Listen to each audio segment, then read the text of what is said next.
各位朋友大家好，欢迎收看时新网5月4日新闻速递2。首先我们来关注一下天气情况。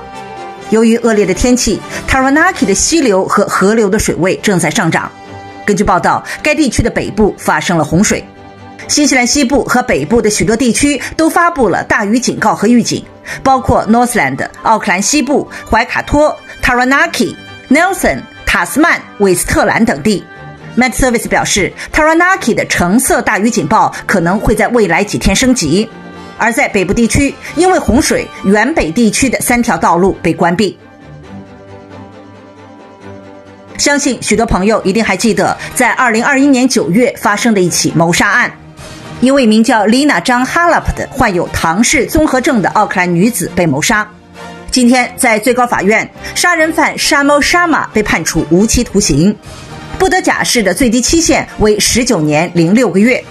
他还因为性侵犯被判处11年03个月的刑期。在2021年的9月22号，丽娜张出门散步后没有回家，她的尸体在一条人行道旁的灌木丛中被发现。新西兰航空公司希望石油公司解释为什么不断交付劣质的喷气燃料。上周三，一批劣质的进口喷气燃料运抵惠灵顿。新西兰航空公司表示，乘客没有受到影响，但是飞往首都的航班不得不携带额外的燃料以保持补给。航空公司表示，这是自去年11月以来的第3批劣质燃料。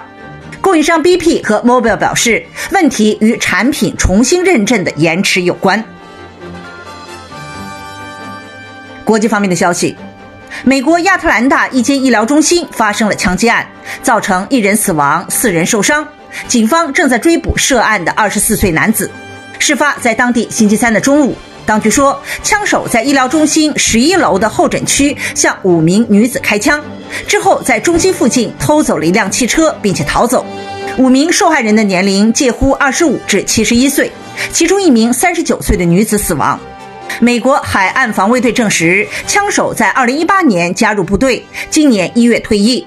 当局正在悬赏1万美元，希望民众提供缉捕枪手的信息。